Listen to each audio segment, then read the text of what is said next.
No início do ano de 217 a.C., o mundo romano estava mergulhado em pavor. A Segunda Guerra Púnica, que havia estourado apenas 2 anos antes, tomava proporções que poucos poderiam prever. Roma, até então senhora do Mediterrâneo Ocidental, via-se diante de um inimigo tão ousado quanto imprevisível: Aníbal Barca, o gênio cartaginês que atravessou os Alpes com um exército estrangeiro e elefantes de guerra, semeando destruição e medo em solo italiano. A cada passo de Aníbal, alianças se desmoronavam, cidades tremiam e legiões ruíam. Em janeiro de 217, na cidade de Victumulae, no vale do rio Pó, os romanos tentaram desesperadamente conter essa onda de terror que avançava em direção ao coração da República.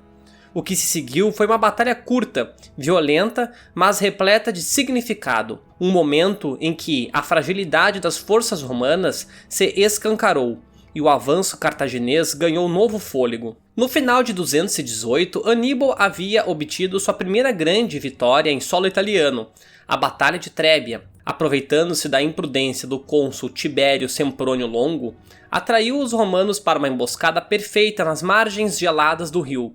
O massacre foi total. Milhares de legionários foram mortos e os sobreviventes, humilhados, recuaram para o sul. Com a vitória no Trébia, Aníbal consolidou sua presença na Gália Cisalpina, o norte da Itália. Ali foi recebido com entusiasmo por tribos como os boios e os insubres, que odiavam o domínio romano e viam no cartaginês uma oportunidade de libertação. Seu exército foi reabastecido, curado e até mesmo reforçado com contingentes de guerreiros gauleses locais. Enquanto isso, Roma se via em crise. O exército derrotado estava moralmente abalado, o senado dividido e o povo exigia respostas. O cônsul Semprônio foi chamado de volta a Roma, e as operações militares na região foram colocadas temporariamente sob responsabilidade do pretor Cineu Servilio Gêmino. Sabendo que Aníbal não descansaria, Roma reuniu às pressas outro contingente para enfrentar o general cartaginês. Esse novo exército romano, formado em sua maioria por recrutas inexperientes, milicianos e restos de tropas reorganizadas, foi enviado para o norte, concentrando-se em Victumulae, uma cidade estrategicamente localizada na planície do Pó. A missão era simples: conter o avanço de Aníbal, proteger as colônias romanas e tentar recuperar a iniciativa. Mas a missão estava fadada ao fracasso. Aníbal, sempre atento ao movimento das tropas inimigas, ficou imediatamente informado sobre a concentração romana nessa cidade. Com sua rede de informantes composta por gauleses locais, espiões e até desertores, o cartaginês soube que o exército romano estava mal preparado e sem liderança efetiva. Vendo ali uma oportunidade perfeita, decidiu agir com rapidez e violência. Marchou com seu exército direto para Victumulae, com a intenção de destruir aquela força antes que ela pudesse se organizar e oferecer resistência. Enquanto os romanos ainda estavam reunindo suprimentos e estabelecendo acampamentos, Aníbal planejou uma ofensiva fulminante. Sua experiência o ensinará que a velocidade era sua maior arma.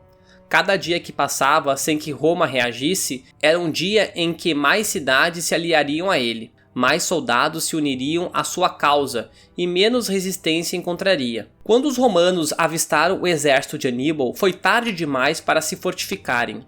O que se seguiu foi uma batalha mal organizada, caótica e brutal. O exército cartaginês era bem mais heterogêneo, mas altamente eficiente. À frente, Aníbal dispunha de sua infantaria pesada líbia, disciplinada e bem equipada. Nas alas posicionou a temida cavalaria númida, capaz de desestabilizar os flancos inimigos com manobras rápidas e precisas. Além disso, lançou à frente suas tropas ligeiras, fundeiros e lanceiros ibéricos, para enfraquecer a linha romana antes do choque principal. Os romanos, apesar do maior número, não estavam prontos. A maioria dos soldados era de recrutas recentes, com pouca ou nenhuma experiência de combate.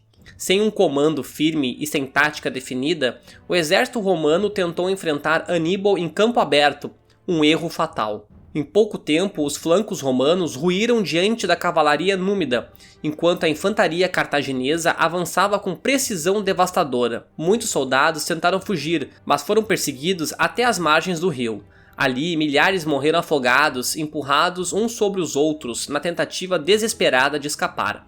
Victumulae caiu em poucas horas, a cidade foi saqueada, o exército romano destruído e o caminho para o sul ficou livre para Aníbal. Com essa vitória, Aníbal demonstrava que sua campanha não era uma aventura desesperada, mas uma estratégia bem planejada para desestabilizar a República Romana desde dentro. A cada vitória, novas cidades abandonavam a fidelidade a Roma.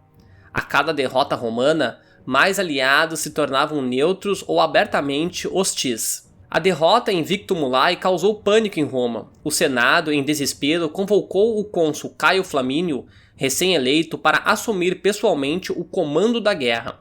Flamínio era um homem impetuoso, de temperamento popular e anti-aristocrático, e acreditava que a melhor forma de conter Aníbal era atacando-o diretamente sem esperar. Contra os conselhos de senadores mais prudentes e generais experientes, Flamínio marchou rumo ao norte com seu exército, decidido a interceptar o inimigo. Mas Aníbal, como sempre, já havia previsto essa movimentação.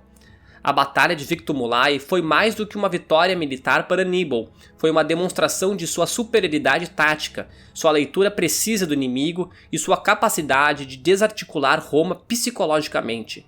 Em poucas semanas, ele havia vencido 2 batalhas em território inimigo, recrutado novos aliados e eliminado um exército inteiro, sem sequer ter de cercar uma cidade ou fazer campanha prolongada. A marcha triunfante continuaria. Aníbal deixaria o Vale do Pó e atravessaria os Apeninos, mesmo enfrentando doenças e terrenos hostis, determinado a atingir o centro da Itália e atrair Roma para o campo de batalha. E foi justamente isso que aconteceu. Caio Flamínio, ávido por revanche e glória, marcharia para interceptá-lo às margens de um grande lago nas colinas da Etrúria. Mas ali, entre neblinas e encostas arborizadas, Aníbal armaria uma das mais impressionantes emboscadas da história militar. A Batalha do Lago Trasimeno se aproximava e o desastre romano seria ainda maior. Se você gostou do vídeo, deixe um like e se inscreva no canal. Grande abraço a todos!